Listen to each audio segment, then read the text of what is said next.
अस्सलामुअलैकुम, welcome to my channel Islamic and Urdu stories. आज हम सुनेंगे जिन्नात के बारे में सवाल जवाब का पार्ट 2। कल हमने सुना था जिन की हाज़िरी वाले से लोग गुज़िश्ता या आइंदा की बातें पूछते हैं, क्या ऐसा करना दुरुस्त है। और ये भी हमने सुना था कि जिन्नात की ज़बान कौन सी होती है। और लोग कहते हैं कि मिठाई जिन्नात की पसंदीदा ग़िज़ा है, ये भी हमने कल सुना था। और इंसानों की मैयत को दफनाया जाता है, जिन्नात की मैयत के साथ क्या मामला होता है, ये भी हमने कल सुना था। ठीक है, अब हम आज के सवाल जवाब शुरू करते हैं। सवाल: क्या मुसलमान जिन्नात को इसाले सवाब कर सकते हैं? जवाब: जी हाँ, मुसलमान जिन्नात को ईसाले सवाब कर सकते हैं।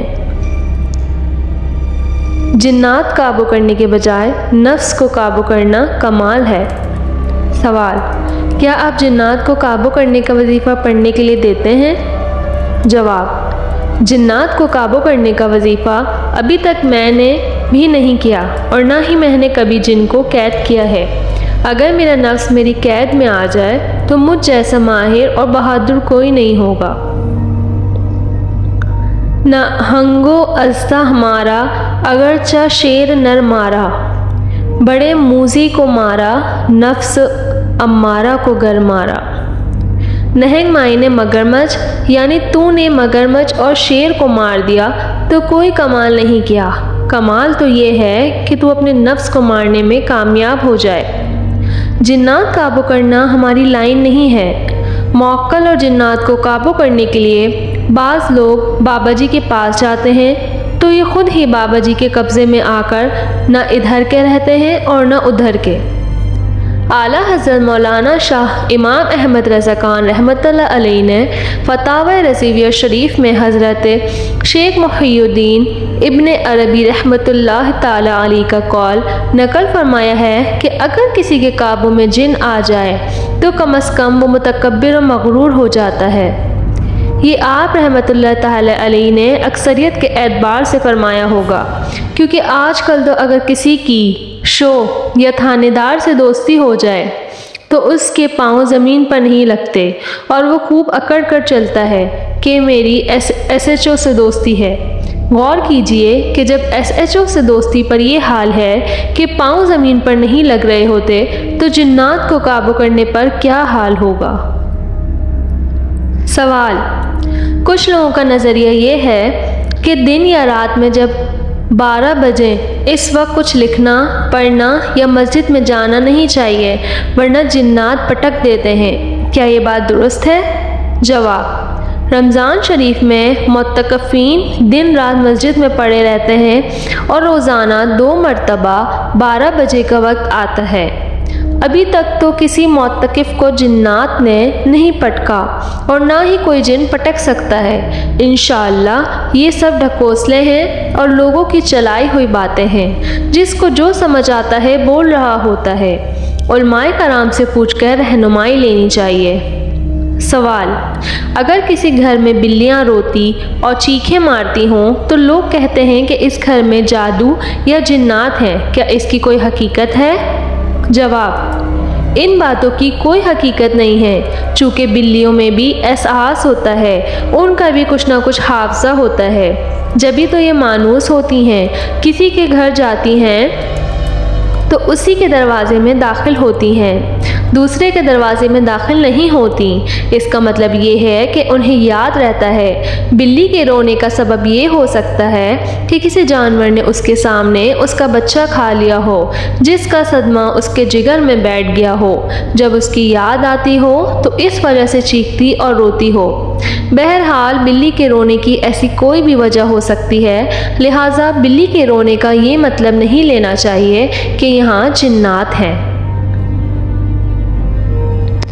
जिन्नात अमूमन हर जगह होते हैं। जिन्नात तो आम तौर पर हर जगह होते हैं क्योंकि उनकी तादाद इंसानों के मुकाबले में 9 गुना ज़्यादा है।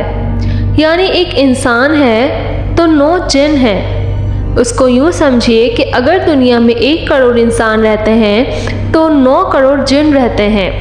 याद रहे कि हर जिन सताता नहीं है। जैसे हज़ारों इस्लामी भाई मुख्तलिफ़ जगहों में जमा होकर मदनी मज़ाकरे में शरीक होते हैं, कोई किसी को तंग नहीं करता, सब पुरसुकून बैठे होते हैं, तो इसी तरह जिन्नात भी पुरसुकून होते हैं। अलबत्ता बाज़ जिन्नात शरीर भी होते हैं जो इंसानों को नुकसान पहुँचाते हैं।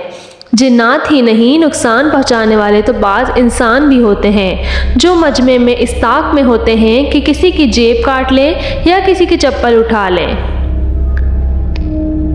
सवाल: आज से चंद साल पहले औरतों के साथ जिन्नात के मामलात इतने ज़्यादा नज़र नहीं आते थे, जबकि आजकल ये मामलात ज़्यादा नज़र आते हैं। इस हवाले से आप हमारी रहनुमाई फरमा दीजिए। जवाब: औरतों के साथ जिन्नात के मामलात चंद साल से नहीं बल्कि मैं बचपन से देखता सुनता आ रहा हूँ। अलबत्ता सब के साथ नहीं होते। औरतों को मज़ारात पर जिन्नात की हाज़िरी आती है, जिसकी वजह से ये बाल खोलकर उछल कूद कर रही होती हैं। इनमें से बाज़ के साथ वाकई जिन का असर होता है और उसकी तरफ से सताया जाना हो सकता है, जबकि बाज़ ड्रामे करती होंगी तो यूँ मिक्स सूरत हाल होती होगी। लिहाजा जिन्नात के असर का बिल्कुल ही इनकार कर देने की कोई वजह नहीं है। बाज़ लोग जिन्नात के असर का इनकार करते हैं, मगर जब उनके अपने सर पर पड़ती होगी तो उन्हें समझ आ जाती होगी, और अगर अब भी ना आए तो फिर वो सर पछाड़ कर मर जाते होंगे।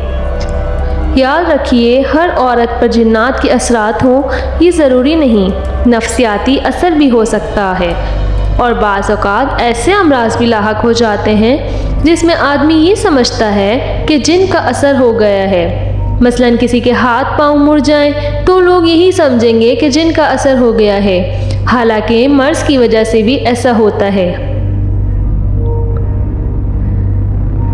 आम तौर पर इस तरह के मामलात बाबा जी लोगों के रहमो करम पर होते हैं कि अगर ये जिन का असर कह दें तो लोग जिन का असर समझते हैं।